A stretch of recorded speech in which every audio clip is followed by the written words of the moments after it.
Una gran tragedia se puede presenciar desde incluso antes que llegue. La década de los 80 había arrancado de una manera muy irregular para Santa Fe.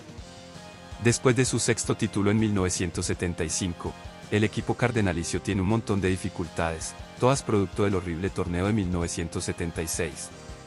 Se había gastado una cantidad absurda de dinero en tratar de reemplazar a Ernesto Díaz y Alfonso Cañón sin éxito alguno, culminando en el equipo quedando eliminado del hexagonal final después de empatar 1 y perder 4 de sus últimos 5 partidos. Solo se necesitaban 2 puntos para clasificar de 10 posibles, y Santa Fe había fallado de manera desastrosa. Después de ahí, el equipo da tumbos muy pesados. En 1977 y 1978 Santa Fe clasifica a la fase final pero no logra ni el título ni el cupo a Copa Libertadores, por lo que la tesorería del club sufre, y sufre, y sufre.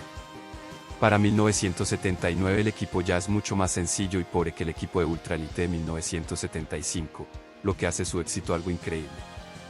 Con el Cachaco Rodríguez como técnico interino y de la mano del supergoleador Santelli, Santa Fe termina segundo del campeonato, solamente perdiendo el título por la diferencia de gol. Era increíble lo que Santa Fe había logrado hacer con apenas los residuos, y lo que tenía que hacer entonces era reforzarse y aprovechar el momento para llegar con todo a 1980. Algo que Santa Fe no hizo. La nómina de 1980 era prácticamente la misma de 1979 y ninguna de las deficiencias fue cubierta, culminando en un mediocre octavo puesto que dejaba a Santa Fe fuera de cuadrangulares otra vez. Después de 2 años de pobreza, la Chiva Cortés decide hacer lo contrario. La nómina de 1981 es costosa, cuantiosa, pero infructífera e inútil.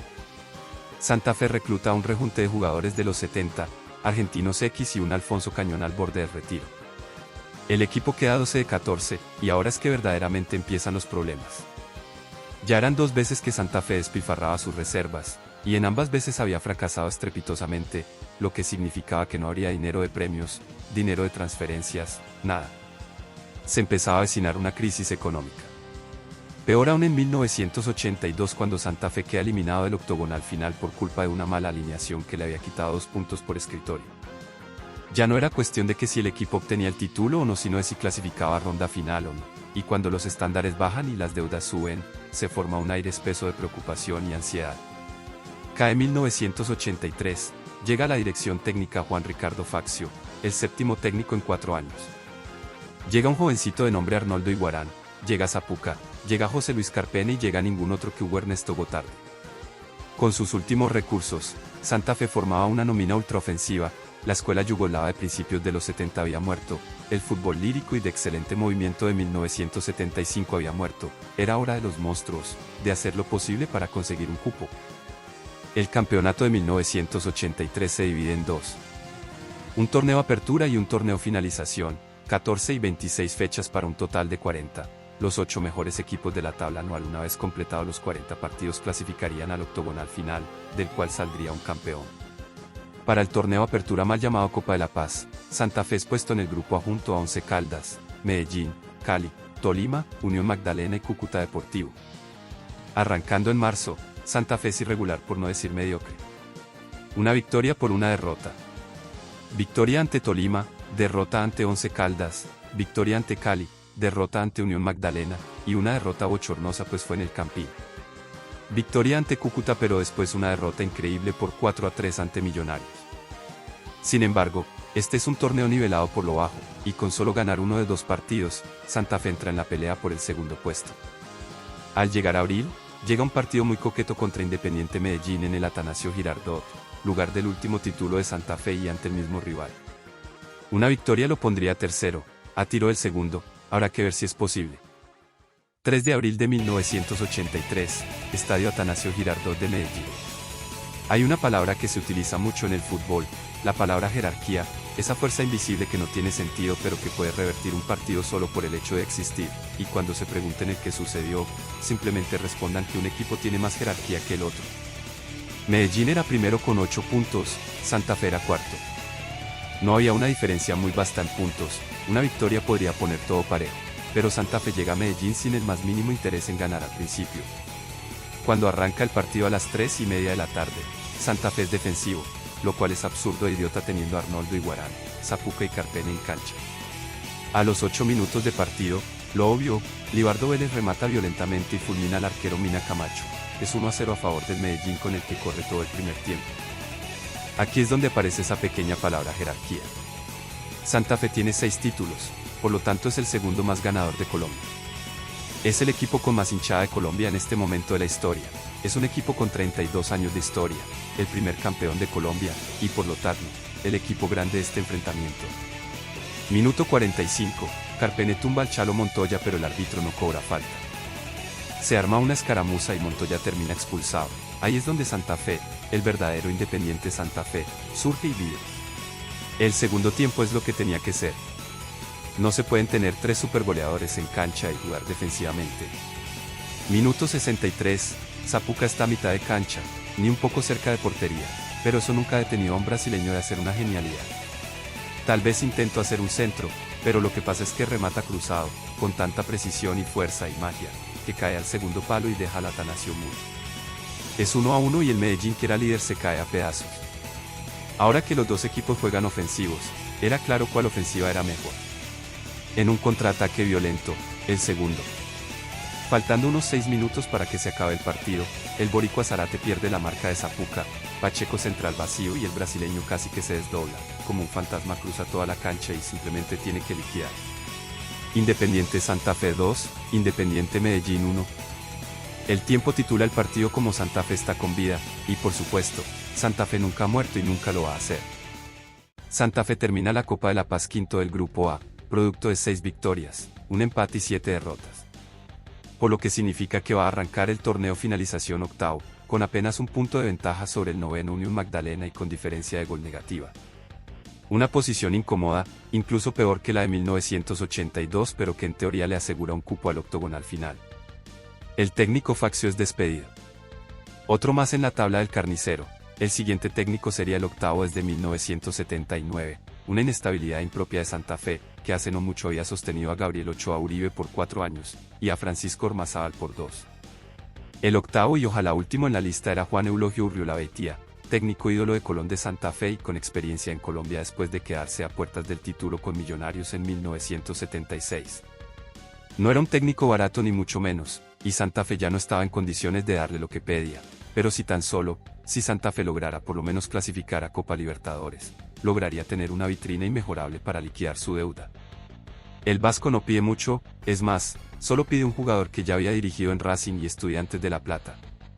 Y por unos modestos $80.000, se le concede. El 3 de junio de 1983, se confirma para Santa Fe Hugo Ernesto Gotardi, ya con la absurda cantidad de 179 goles en su haber, recién consagrado y campeón de Argentina con Estudiantes. Era un fichaje increíble, increíble tanto en su connotación positiva como en la negativa. Un gran fichaje, y un fichaje que en teoría Santa Fe no podía costearse. Pero eso por el momento no importaba, Santa Fe tenía la pieza que le faltaba. Zapuca había pasado de Santa Fe al Atlético Nacional y Arnoldo Iguarán era todavía muy joven para asumir el liderazgo ofensivo del equipo. Entonces Gotardi era ese elemento perfecto que podía asociarse con Carpene y formar una superofensiva. Ese había sido el elemento definitivo de Santa Fe en sus títulos, la dupla de 10 creativo y 9 goleador. Perazo y Panzutto, Ernesto Díaz y Alfonso Cañón, Ferraro y Greco. Para el torneo finalización, Santa Fe tiene algo, tiene un plan, y eso es más de lo que tenía en años pasados en donde no tenía nada. 6 de julio de 1983, Estadio El Campín de Bogotá.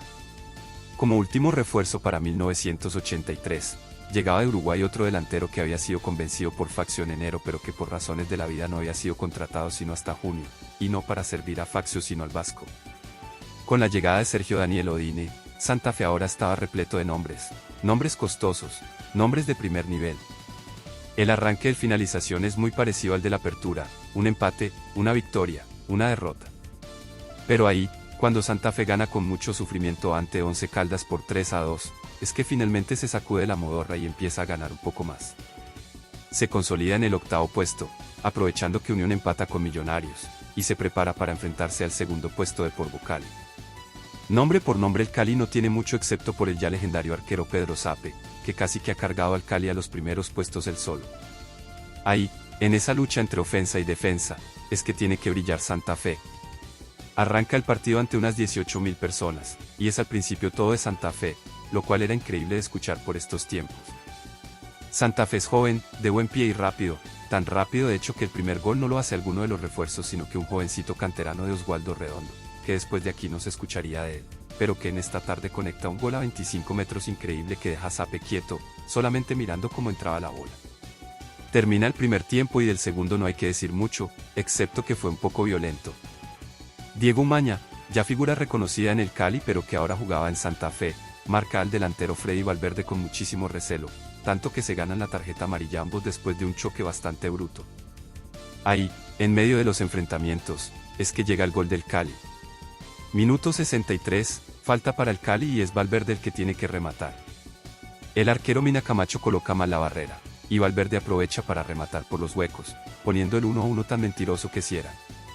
Nuevamente esa palabra, esa fuerza invisible que maneja los hilos de un partido, jerarquía representada en la figura de Gotardi.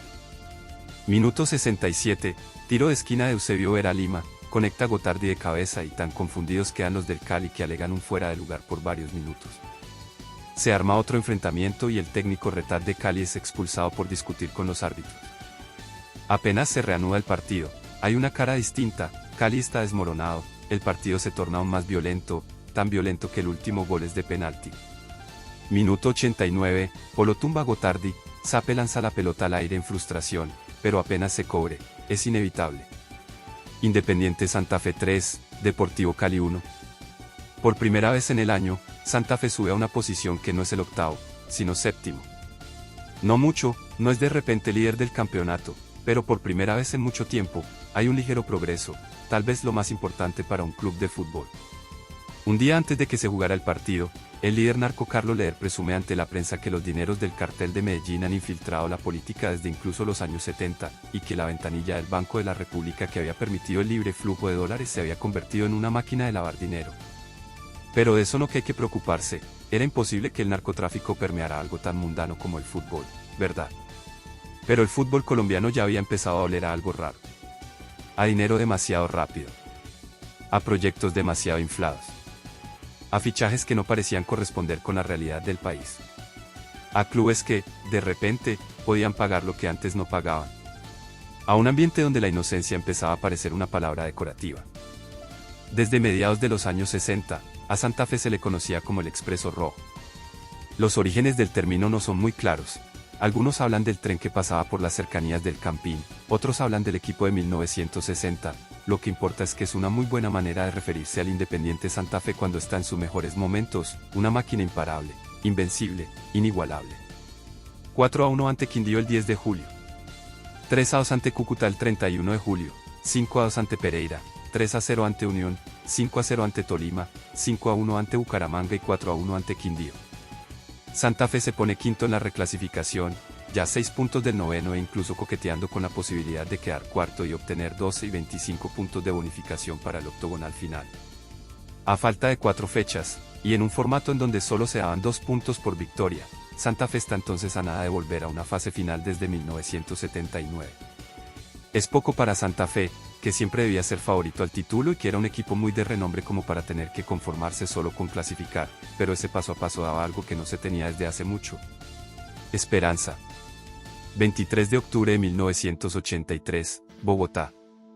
Dos cosas, una buena y una tan terrorífica que hiela el alma. Entre 3 y 5 de la tarde, Santa Fe derrota al Deportivo Pereira por 2-1 en el Campín y se clasifica al octogonal final por primera vez en la década de los 80. Muy bien, la lucha por la séptima estrella empieza y la hinchada acompaña al rojo en su despedida de la fase inicial. La segunda. Alrededor de las horas de la mañana, el ministro de Justicia Rodrigo Lara Bonilla denuncia que 6 clubes de fútbol han recibido dinero por parte de narcotraficantes. Nacional, Pereira, Medellín, Millonarios, América y el Independiente Santa Fe. Cada uno siendo permeado por el narcotráfico de una manera u otra. Y con esta declaración, tan grave y tan acusatoria, empieza la etapa del narcofútbol. Lara Bonilla tenía toda la razón, pero se había quedado corto. No eran 6, sino probablemente todo el fútbol colombiano desde la primera división y la selección Colombia hasta los torneos interdepartamentales, y no sería sino hasta casi el nuevo milenio que este narcofútbol seguiría existiendo y cada vez más grande. Esto no significa que Santa Fe fuera un equipo mafioso, de hecho lo contrario. Inversiones de Cali de la mano de Fernando Carrillo había iniciado casi un golpe de estado en 1982 forzando afuera a la Chiva Cortés de la presidencia. Cortés no quería ser títere de un narco y prefirió imitar, lo que permitió a Invercali tomar el control del equipo. De aquí y hasta 1986, Santa Fe estaría bajo el control del cartel de Cali, y no vería ni un solo centavo de su esfuerzo. El dinero de taquilla o de derechos de televisión o de mercancía o fichajes era lavado, y pasaba a los bolsillos de Inversiones de Cali o directamente de Carrillo, por lo que se terminaría acumulando una deuda terrible de 150 millones de pesos para 1985. No sería sino hasta 1991 que Santa Fe volvía a manos limpias, después de haber pasado por una liquidación y haber quedado al borde de la ruina más de una vez. Iniciaba la etapa más oscura del fútbol colombiano, una que daría alegrías, pero alegrías para unos pocos, alegrías manchadas, sucias, infectas, y que al final terminaría dejando a Colombia en la más grave miseria y angustia. Y el rojo, que tanto había sobrevivido a la pobreza, empezaba ahora a aprender algo todavía más doloroso. Que a veces el enemigo no llega para derrotarte de frente. A veces llega para sentarse dentro de tu propia casa. Del afán solo queda el cansancio y esto se nota al llegar el octogonal final. Santa Fe entró como una tromba, pulverizando a sus rivales y buscando cosechar la mayor cantidad de puntos posibles de visita, pues los últimos 5 partidos del octogonal iba a ser todos en el Campín y por lo tanto Santa Fe cargaba una ventaja enorme en el final del octogonal. 6-3 ante Once Caldas y Santa Fe arranca primero. Pero después de ahí 2 empates y una derrota 3-2 ante Nacional y entonces sale a resurgir a flor de piel la mayor de las debilidades de Santa Fe. La imprudencia. James Mina Camacho tenía el gran error de salir a cazar balones cuando llegaban al área, dejando el arco servido para su rival. Fue una falla que tuvo durante sus más de 10 años en Santa Fe. Esto, combinado con la pobrísima defensa que fue contratada en apuros de enero, dejaban a Santa Fe en una posición muy incómoda. Gotardi era un jugador monstruoso, tanto que era el goleador del campeonato a pesar de haber arrancado en julio, pero al mismo tiempo, Santa Fe sufrió gol en 11 de los 14 partidos del cuadrangular. A pesar de haberle ganado a Millonarios y a Cali ambos de visita, una derrota 1-0 ante Once Caldas dejaba a Santa Fe pálido, frío. Porque el fútbol nota eso, la ansiedad, la frustración, el miedo. Es por eso que hay equipos que descienden solo por perder 1-0 a pesar de mantener la posesión y rematar durante todo el partido. Es por eso que hay veces en las que un equipo pierde a pesar de que el otro tiene 1 o 2 jugadores menos. Es por eso que hay veces en las que los jugadores de campo se vuelven grandes arqueros de emergencia. Santa Fe tenía miedo, y como no tenerlo, las deudas se acumulaban, el dinero no alcanzaba, tenía que por lo menos clasificar a Copa Libertadores, y cada vez estaba más lejos de hacerlo. Esos últimos 5 partidos en el Campín fueron un desastre, alejados del plan de Santa Fe. Derrotas ante Nacional, Millonarios y Cali. Un empate ante América y se acaba 1983 para Santa Fe. Fue un contraste entre lo que Santa Fe era y lo que representaba. Santa Fe representaba al pueblo de Colombia. El partido contra América en el torneo finalización tuvo la presencia del presidente Belisario Betancur y fue un agradable 1-0 que dejó al mandatario encantado, como si el fútbol todavía pudiera ser un espacio de celebración nacional antes de hundirse del todo en la suciedad que venía creciendo alrededor. El clásico contra Millonarios del octogonal final tuvo la friolera cantidad de 56.178 espectadores, siendo hasta ahora y tal vez por siempre el clásico capitalino con mayor público en la historia del fútbol colombiano. Pero lo que Santa Fe era, pues era otra cosa. Un equipo muy similar al de mediados de los 60, que hacía 3 goles pero recibía 4, pero que a diferencia del de aquella época, no parecía haber un Gabriel Ochoa Uribe que corrigiera las fallas y llevara al título como en 1966. Que Dios bendiga a Santa Fe.